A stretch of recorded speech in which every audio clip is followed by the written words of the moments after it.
Gauri Kishan. எல்லாருக்கும் வணக்கம். நல்ல படங்கள்ல பாகமாகணும், அதுதான் எங்களோட. ஐ திங்க் என்ன மாதிரி ஒரு ஆக்டர், நான் இப்பவுமே ஒரு அப்கமிங் ஆக்டர் அப்படிதான் நான் என்ன ஐடென்டிஃபை பண்றேன். ஸோ ரொம்ப ப்ரௌடான ஒரு ஃபீலிங். எல்லாரும் சொன்ன மாதிரி நாங்க ஒரு ஃப்ளோல பண்ணிட்டோம். கஷ்டம் இருந்தது, சேலஞ்சஸ் இருந்தது, ஆனா நாங்க என்ஜாய் பண்ணிட்டோம், முடிச்சிட்டோம். எக்ஸைட்டடா இருந்தோம் இந்த படம் ரிலீஸ் ஆகுறதுக்கு. August 2 எங்க படம் ரிலீஸ் ஆகுது. அந்த மேக்கிங் வீடியோ பார்க்கும்போதே ரொம்ப ஒரு ப்ரௌட் ஃபீலிங் இருந்தது. சில டைம் யோசிப்போம், இந்த ப்ரொஃபஷன் இல்ல அந்த ஒரு என்ன சொல்றது, அந்த ஹசில், அந்த டெய்லி அந்த ஒரு இதுல போகும்போது நம்ம சில டைம் மறப்போம். ஆனா இப்படி இருக்கிற மூமெண்ட்ஸ்ல தான் நம்ம அது நம்மளுக்கே ஒரு reminder that why we are doing what we are doing. இது ஒரு ட்ரூ பேஷனா ஒரு லிவிங் எக்ஸாம்பிளா காட்டினதே சிம்புதேவன் சார் தான். Thank you for this opportunity. இங்க இருக்கிற எனக்கு தெரிஞ்சு எல்லாருமே அவர் கூட ஒர்க் பண்ணியிருக்காரு இல்ல, ஆனா என்ன செலக்ட் பண்றதுக்கு நான் ரொம்ப ஆனர்டா இருக்கேன். இந்த ஒரு லக்ஷ்மின்னு சொல்லிட்டு ஒரு சமத்தான ஒரு கியூட்டான ஒரு கேரக்டர் என்கிட்ட கொடுத்தாரு. என்னால இது பண்ண முடியும், அந்த நம்பிக்கை அதுவே ஒரு பெரிய விஷயம். பிகாஸ் நான் ஆனஸ்டா சொல்லிட்டேன் சார், நான் தமிழ் பொண்ணு இல்ல, கேரளா பொண்ணு, இங்க வளர்ந்துருக்கேன், அதனால ஓரளவுக்கு தமிழ் பேசுவேன். ஆனா நீங்க சொல்ற அந்த செந்தமிழ் இல்ல அந்த அளவுக்கு எனக்கு பேச முடியுமா, அது வேற அந்த பிராமின் ஸ்லாங்கோட, எனக்கு அந்த ஒரு டவுட் இருந்தது. ஆனா அவரு ஒன்னும் பிரச்சனை இல்ல கௌரி, நீங்க வாங்க, will take care of you. Akshat சொன்ன மாதிரி I felt very safe on that boat. இங்க இருக்கிற யார்கிட்டயும் நான் இதுக்கு முன்னாடி ஒர்க் பண்ணதில்ல, பட் அந்த ஒரு 10 பேரோட energy, it was like magic. அது எப்படி நாங்க ஒரு யுனைட்டடா இருந்தோம் த்ரூ அவுட். இப்போ மது அக்காலாம் என் சொந்த அக்கா மாதிரியே I think I got a sister for life. சத்தியமா சொல்றேன், அவங்க 1.5 வயசு குழந்தை கூட வந்தாங்க ஷூட்டுக்கு. ஆனாலும் ஷீ சோ எனர்ஜெட்டிக். 5 மாசம் அந்த அப்போ இப்போ 1.5 வயசு ஆச்சுன்னு நினைக்கிறேன், வளர்ந்துட்டான். பட் ரொம்ப ப்ரௌடா இருந்தது as a woman to see her perform. அவ்வளோ பேஷனட்டா இவ்வளோ வருஷம் எவ்வளோ பேர் கூட பெர்ஃபார்ம் பண்ணியிருக்காங்க. ஸோ எனக்கு தெரிஞ்சு எனக்கு ஒரு 96 மாதிரி ஒரு டெபியூ வந்தது, நான் ரொம்ப பிளெஸ்டா இருக்கேன். ஆனா எல்லாரோடய ஒரு ஜேர்னி பார்க்கும்போது இப்போ எல்லாரோட இப்போ அக்ஷத் இப்போ ஜஸ்ட் ஸ்டார்டட், பட் அவன் எவ்வளோ அண்டர்ஸ்டாண்டிங்கா கம்ப்ளீட்டா he travelled with us in the movie. சில டைம் நான் யோசிப்பேன், குழந்தைங்கன்னா ரொம்ப கிராங்கியா இருப்பாங்க, சும்மா டான்ட்ரம்ஸ் எல்லாம் த்ரோ பண்ணுவாங்க. ஆனா இவன் ரொம்ப அண்டர்ஸ்டாண்டிங்கா, எங்களுக்கே இவன மாதிரி ஆகணும்னு நினைச்சோம். நான் நடிச்சிட்டு இருக்கான், நாங்கெல்லாம் அப்பப்போ கம்ப்ளைண்ட் பண்ணும்போது இவன் ஜாலியா நிம்மதியா இருக்கான். சரி, ஓகே. மாதேஷ் சார் ரொம்ப அருமையான விஷுவல்ஸ். நான் சத்தியமா எதிர்பார்க்கல. பிகாஸ் ஃபர்ஸ்ட் ஆஃப் ஆல் மானிட்டர்ங்கிற ஒரு விஷயமே இல்ல. நாங்க படகுல போனா அவ்வளவுதான், என்ன சொல்றது, ஷூட் கால் டைம் பேக்கப் சொல்லும் போதுதான் நாங்க திருப்பியே வரோம். சோ மானிட்டர்ல செக் பண்றது இல்ல, மேக்கப் ஓகேவா, ஹேர் ஓகேவா. எனக்கு தெரிஞ்சு என்ன மாதிரி ஒரு ஹீரோயினுக்கு அந்த ஒரு என்ன சொல்றது வேனிட்டி இல்ல, நம்ம ரொம்ப பெர்ஃபெக்டா இருக்கணும், அதெல்லாம் தாண்டி நம்ம பெர்ஃபார்மன்ஸ்ல கவனிக்கலாமே, அந்த ஒரு ஐடியாவே என்ன ரொம்ப ஆழமா அது I learned through this movie. So I am very very proud that ஒரு ஹீரோயின்னு சொல்லும் போது அவங்களோட லுக்ஸ் மட்டும் இல்ல, அவங்களோட பெர்ஃபார்மன்ஸ்ல மெயினா ஃபோக்கஸ் பண்ணாலே நம்ம ரொம்ப தூரம் போயிடலான்னு எனக்கு ஒரு கருதல் வந்தது. So thank you for that realisation mister Simbudevan sir. நான் இப்போ இந்த ப்ரொடக்ஷன்ல இது second movie. Maali and Maanvi என்னை நம்பி இன்னொரு வாட்டி கதாநாயகியா கூப்பிட்டு இருக்காங்க. அடியே கூட எனக்கு தெரிஞ்சு லாஸ்ட் இயர் ஆகஸ்ட்ல தான் வந்தது. So I'm happy to be associated with them again.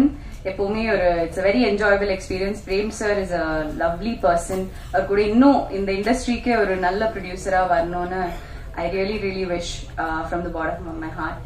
So thank you. Ghibran sir இதுலயும் நான் ஒரு பாட்டு பாடுற ஒரு கேரக்டர் தான். So his music has been really good. நான் இல்லனாலே I'm a fan. ஆனா அந்த ஒரு ஃபோக்லோர் கானா பாட்டு கலந்த ஒரு என்ன சொல்றது கச்சேரின்னு சொல்லலாம். நான் பண்ண பாட்டு நான் ரொம்ப என்ஜாய் பண்ணி தான் அதை நடிச்சேன். இல்ல யூஸ்வலாவே எனக்கு பாடுற மாதிரி நடிக்கிறது ரொம்ப பிடிக்கும். என் பிகினிங்கே அப்படிதான் இருந்தது. So this was really fun. Bhaskar sir மாதிரி இருக்கிற ஒரு என்ன சொல்றது லெஜெண்ட் கிட்ட இருந்து அப்படி ஒரு காம்ப்ளிமெண்ட் வர்றதே எனக்கு பெரிய விஷயம். என்ன ஒரு he treats me like his own daughter. எனக்கு என் சொந்த அப்பா மாதிரி தான் வரும். So thank you. என்ன ரொம்ப என்ன சொல்றது சேஃபா டிராவல் பண்ணி வச்சாங்க இந்த எல்லாருமே. இங்க யாரையாவது மிஸ் பண்ணி இங்க இல்ல. Jesse, he is an Australian actor. ஆனா எனக்கு தெரிஞ்ச ஒரு நல்ல ஃப்ரெண்டா இருந்தாரு. எனக்கு பண்ண முடிஞ்சது நான் ஹெல்ப் பண்ணேன். அவரை புரிய வைக்கிறதுல இல்ல இங்கிலீஷ்ல டிரான்ஸ்லேட் எல்லாம் பண்றதுல.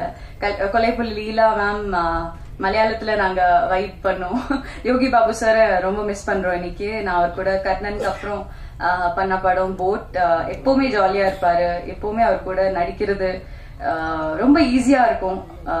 இன்னொரு படம் நான் பண்றேன் அவங்க கூட. So he is always going to be இன்னும் உயரத்துல வரணும்னு எல்லாரும் நினைக்கிற ஒரு ஆக்டர் தான் அவங்க. சின்னி சார் இதுல என் அப்பாவா பண்ணிருக்காரு. அவரை பத்தி யோசிக்கும் போதே ரொம்ப என்ஜாயபிளா இருக்கும். இவங்க எனக்கு தெரிஞ்ச இந்த படகுல என்ன தவிர்த்து எல்லாருமே காமிக் ஆக்டர்ஸ். அதனால எனக்கு எப்பவுமே அவங்க இம்ப்ரோவைஸ் பண்ணுவாங்க. அந்த மொமெண்ட்ல என்ன பண்ணுவாங்க அந்த ஒரு மேஜிக்ல எனக்கு I feel like I'm not a very humorous. எனக்கு அப்படிலாம் தப்புன்னு வராது. நான் ஒரு நாள் சிம்புதேவன் சார் கிட்ட போய் சொன்னேன், சார் எனக்கு கீப் அப் பண்ண முடியல, ஓவர் ஷேடோ ஆயிடுவேனான்னு எனக்கு டவுட். ஆனா சொன்னாங்க, லக்ஷ்மி என் கேரக்டர் பேரு, உங்களுக்கு ஒரு அழகான ஒரு ட்ராக் இருக்கு, நீங்க நான் சொல்றத மட்டும் நீங்க நம்பி செய்யுங்க, ஒன்னும் இல்ல. ஆனா எனக்கு ஒரு பெரிய இன்டர்வியூல எல்லாம் நான் இப்போ இன்னைக்கு சொன்னேன் தட் இந்த படகுல இருக்கிறது எனக்கு ஒரு ஒர்க் ஷாப் மாதிரி தான். டெய்லி ஒன்னு நாங்க கத்துக்கிட்டோம். அண்ட் என்ன மாதிரி இல்ல அக்ஷத் மாதிரி இருக்கிற ஆக்டர்ஸ்க்கு இது ஒரு லேர்னிங் தான். எல்லாம் இப்போ இந்த படத்துல அது டெலிவர் ஆயிடுச்சான்னு எனக்கு தெரியல. ஆனா கண்டிப்பா இந்த லேர்னிங் நான் எப்பவுமே என் கூட கேரி பண்ணுவேன். And this has been a great experience. எப்பவுமே ஒரு படம் பண்ணும்போது இப்போ எல்லாம் மெயின் லீடா தான் பண்றீங்க, ஏன் நீங்க மல்டி காஸ்டா நீங்க ஏன் சூஸ் பண்றீங்கன்னு சில பேர் கேட்டாங்க. ஆனா எனக்கு தெரிஞ்சு ஒரு ஆக்டர் ஆகணும் இல்ல ஒரு பெர்ஃபார்மர் ஆகணும், ஜஸ்ட் ஒரு ஹீரோயின் இல்லாம அதுக்கும் மீறி நம்ம அதுலதான் ஒர்க் பண்ணணும்னு நான் நம்புற ஒரு ஆளு. So I am very very happy and proud to be here. அவ்வளோ கஷ்டப்பட்டு நாங்க பண்ண படம், கஷ்டத்தை விட எனக்கு தெரிஞ்ச விஷுவலா தியேட்ரிக்கலா செம்ம எக்ஸ்பீரியன்ஸா இருக்க போகுது. அது கண்டிப்பா நம்ம பார்த்தாலே அது அந்த ஃபீல் வரும். இப்போ நம்ம அதுக்கு பிஹைண்ட் த சீன் என்ன நடக்குது அது எங்களோடது. ஆனா தியேட்ரிக்கலா நீங்க பார்க்கும்போது கண்டிப்பா என்ஜாய் பண்ணுவீங்கன்னு ஒரு நம்பிக்கை இருக்கு. எல்லா ஃபுல் டீம் நாங்க ரொம்ப கான்பிடென்டா இருக்கோம். ஸோ August 2 சரி நம்ம OTTல வரும்போது பார்க்கலாம், அந்த ஒரு மென்டாலிட்டி வேணாம். அது இல்லாம நீங்க தியேட்டர் வந்து சப்போர்ட் பண்ணுங்க. இப்படி இருக்கிற படங்களுக்கு உங்க சப்போர்ட் தேவை. Because this is a theatrical film. அந்த மியூசிக்கா இருக்கட்டும், விஷுவலா இருக்கட்டும், அந்த கலர்ஸ் எல்லாமே கடல் அவ்வளோ அழகு. எங்களுக்கே சொன்ன மாதிரி சிட்டில வளர்ந்துருக்கோம், அந்த எக்ஸ்போஷர் இல்ல. ஆனா அங்க போகும்போதுதான் பா இவ்வளோ அழகு நம்மளை சுத்தியே இருக்கேன்னு ஒரு ரிமைண்டர் தான். ஸோ கண்டிப்பா நீங்க தியேட்டர்ல போய் என்ஜாய் பண்ணுங்க. அப்புறம் உங்களோட விஷஸ் அண்ட் ஃபீட்பேக் கண்டிப்பா எங்க கிட்ட சொல்லுங்க. Thank you so much. தேங்க்யூ. அடுத்ததாக இசையமைப்பாளர் திரு ஜிப்ரன் அவர்கள். எல்லாருக்கும் வணக்கம். போட் வந்து சிம்புதேவன் அவர் கூட நான் ஆக்சுவலி 3வது ப்ராஜெக்ட். ஸோ ஏன்னா நாங்கள் வந்து 24ஆம் புலிகேசிக்காக தான் ஃபர்ஸ்ட்டு ரொம்ப வருஷம் முன்னாடி ஸ்டார்ட் பண்ணோம். ஆல்மோஸ்ட் சாங்லாம் 2-3 ஆக்சுவலி 4 சாங் கம்போஸ் பண்ணிட்டோம். ரொம்ப அந்த எக்ஸ்பீரியன்ஸ் ரொம்ப நல்லா இருந்துச்சு. அண்ட் பட் அது இப்போது 24ஆம் புலிகேசி தள்ளின உடனே தென் ஒரு ஷார்ட் ஃபிலிம்க்கு ஒர்க் பண்ணோம். அண்ட் அது முடித்த உடனேவே இந்த ஸ்டோரி சொன்னார். சொல்லும் போதே எனக்கு பயங்கரம் எக்ஸைட்டிங்காக இருந்துச்சு. நீங்கள் கடல்லையே போய் ஃபுல்லாகவே கடலையா அப்படின்னு. ஆமாம் அப்படின்னாரு. ஓகே, நீங்கள் எப்படி லைஃப் ஆஃப் போய் மாதிரி செட்டு போட்டு ப்ளூ மேட்டில் இல்லை க்ரீன் மேட்டில் எடுக்க போகிறீங்களா அப்படின்னா, இல்லைங்க நாங்கள் கடலுக்கே போய் தான் எடுக்கிறோம் அப்படின்னாரு. ஓகே சரி ஓகேன்னு சொல்லி எனக்கு அது வரைக்கும் தான் எனக்கு அதுக்கு பின்னாடி எவ்வளோ ஒரு ஹார்ட் ஒர்க் இருக்கும் அப்படிங்கிறது எனக்கு அப்போ தெரியல. சரி சாங் கம்போசிங் ஆரம்பிச்சிட்டோம். பிகாஸ் அவர்கிட்ட எப்பவுமே ஒரு குவக்கினஸ் இருக்கும். ஒரு விஷயத்த வந்து பார்த்திபன் சார் ஒரு விஷயத்த வந்து ஒரு ஆங்கிள் பார்க்குற மாதிரி சிம்புதேவன் அவரும் வந்து டிஃப்ரெண்ட் ஆங்கிள் பார்ப்பாரு. ஸோ ஓகே ஃபர்ஸ்ட் வந்து ஒரு கர்நாடிக் சாங் அப்படின்னாரு. ஓகே உத்தமிழனுக்கு அப்புறம் ஓகே நல்ல கிளாசிக்கலாக ஒரு ராகம் பேஸில் பண்ணலாம் அப்படின்னோடனே ஓகே ஆனால் அது மெட்ராஸ் பாஷையில் இருக்கணும் அப்படின்னாரு. ஓகே சரி அப்படிதான் அந்த சாங் சோகா சாங் பண்ணோம். சரி ஓகே நெக்ஸ்ட் சாங் கம்போஸ் பண்ணலாம் அப்படிங்கும்போது ஓகேங்க இப்போ வந்து ப்ராப்பரான மெட்ராஸ் கானா ஒன்று அப்படின்னாரு. ஓகேங்க பட் இது வந்து கர்நாடிக் ஸ்டைல் அந்த சரி சரி கமாலாம் இருக்கணும் அப்படின்னாரு. ஸோ ஓகே பட் இந்த கான்ட்ராஸ்ட் பயங்கர சேலஞ்சிங்காக இருந்துச்சு. ஓகே இந்த சுதா ரகுநாதன் மேம் பத்மபூஷன் அவங்க பாடியிருக்காங்க. பிகாஸ் அவங்க சாங் ஓகே சொல்லுவாங்களான்னு எங்களுக்கு ஃபர்ஸ்ட் நினைச்சிட்டு இருந்தோம். பட் கேட்டுட்டு அவங்க வந்து இல்லை இவ்வளோ அழகா இருக்கு ராகத்துல நான் பாடுறேன் அப்படின்னு சொன்னதே எங்களுக்கு ஃபர்ஸ்ட் ஒரு டிக் மார்க் ஓகே அப்படின்னு. தென் செகண்ட் வந்து கானா அப்படின்னோடனே நமக்கு எங்களுக்கு எல்லாத்துக்குமே மியூசிக்ல வந்து தேவா சார் தான். ஸோ சரி தேவா சார்கிட்ட கேட்டு பார்ப்போனாரு. அவரும் ரொம்ப கியூட்டா கேட்டுட்டு நல்லா இருக்கு அப்படின்னு சொல்லிட்டு உடனே ரெக்கார்ட் பண்ணோம். பட் இந்த 2 சாங்குமே ஒரு பயங்கர யூனிக் எக்ஸ்பீரியன்ஸா இருந்துச்சு. தென் எங்களுக்கு இன்னொன்று ஸ்க்ரீன்ல சுதா ரகுநாதன் மேம் ரெக்கார்ட் பண்ணோடனே கௌரி அவங்களுக்கு மேட்ச் ஆகுமா அப்படின்னு ஒரு டவுட் இருந்துச்சு. பட் அவங்க பெர்ஃபார்மன்ஸ்ல அப்புறம் நான் வீடியோ பார்த்துட்டு அவர்கிட்ட கேட்டு அவங்களுக்கு உண்மையிலேயே மியூசிக் தெரியுமா அப்படின்னு கேட்டிருந்தேன். பிகாஸ் ரியலி அந்த ஒரு பாவம் எல்லாமே கொண்டு வந்தாங்க. She did a great job. Then background ஸ்கோருக்கு ஃபில்ம் வந்தாச்சு. அப்போ வந்து டோட்டலி அன்எக்ஸ்பெக்டடா எனக்கு ஒரு சேலஞ்ச் ஒன்று இருக்கு.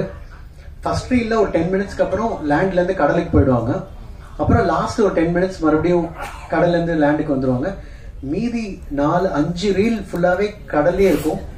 எனக்கு நான் டவுட் ஆயிட்டு கேட்டேன் எனக்கு எங்க ஃபுல் ஸ்டாப் வைக்கணும் எங்க கமா வைக்கணும். ஏன்னா ஜென்ரலி டிரான்சிஷன்ஸ் நமக்கு ஹெல்ப் பண்ணும்.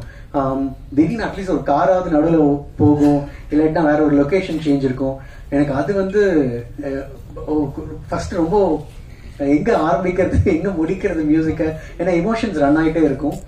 பட் அது வந்து இவங்க எல்லாரோட performance I should say hats off எல்லாத்துக்கும். ஏன்னா ஒவ்வொருமே பிகாஸ் இவங்க கியூ வந்து அவங்களோட எக்ஸ்பிரஷன்ல தான் இருக்கும். ஓகே இந்த எக்ஸ்பிரஷன்ல இங்க கியூ ஆரம்பிக்கலாம் இங்க எண்ட் பண்ணோம் அப்படின்னு. ஸோ எல்லாருமே அமேசிங் பெர்ஃபார்மன்ஸ். தேங்க்ஸ் எனக்கு கியூஸ் கொடுத்ததுக்கு. அண்ட் இன்னொரு விஷயம், இந்த படம் வந்து ஒரு ப்ரொடியூசராகவும் சிம்புதேவன் அவரை நான் பார்த்தேன். அண்ட் அவர் ரொம்ப ஸ்ட்ரகிள் பண்ணதையும் இன் த சென்ஸ் எல்லாத்தையும் ஒன்று சேர்த்து எல்லா டிபார்ட்மெண்ட்ஸ்ல இருந்தும் அதை ஜாயின் பண்ணி பார்க்கணுன்னு அண்ட் அந்த விஷன் ஒன்று இருந்துச்சு அவருக்கு. And through out journey because நிறைய ப்ரொடியூசர்ஸ் கிட்ட இன்ட்ராக்ட் பண்ணும்போது ஒரு இடத்துல அவங்க வந்து கொஞ்சம் ஒரு ட்ராப் ஆவாங்க. படம் ஓகே நமக்கு 1 மந்த் அழுது 2 மந்த் அழுதுனாலும் பட் அவரோட பாசிட்டிவிட்டி வந்து ஐ ஷுட் ரியலி சே. ஏன்னா அந்த பாசிட்டிவிட்டி தான் எனக்கும் ரிஃப்ளெக்ட் ஆகும் பிகாஸ் நாங்கள் ரீ ரெக்கார்டிங் பண்ணும் பொழுதும். அண்ட் அது I should appreciate you. And கடைசி வரைக்கும் அது இப்போ வரைக்குமே அந்த பாசிட்டிவிட்டி இருக்கு. அண்ட் ஃபிலிம் பார்த்தோன்னே எனக்கு ரொம்ப கான்ஃபிடென்ட்டாக இருக்கும். அண்ட் கௌரி சொன்ன மாதிரி திஸ் இஸ் என்ன சொல்றது ஒரு தியேட்ரிக்கல் ஃபிலிம். அதுக்கான ஒரு வைட்னஸும் விஷுவலி மாதேஷ் எங்களுக்கு அது கொடுத்தாரு. அண்ட் மியூசிக்லையும் அது நாங்கள் கொடுத்துருக்கோம். ஸோ கண்டிப்பாக தியேட்டர் வந்து பாருங்க. பட் ஏன்னா இப்போ ஐ ஃபீல் படம் எவ்வளோ பெரிய பட்ஜெட்டாக இருந்தாலுமே படம் நல்லா இருந்தால் வேர்ட் ஆஃப் மவுத்ல ஸ்ப்ரெட் ஆகுங்கிற ஒரு பாசிட்டிவான ஒரு சிச்சுவேஷன் இருக்கு. அண்ட் அதுதான் எங்களோட நம்பிக்கை. அண்ட் படம் பாருங்க அண்ட் கண்டிப்பா சப்போர்ட்னு எங்களுக்கு ஒரு நம்பிக்கை இருக்கு. தேங்க்யூ.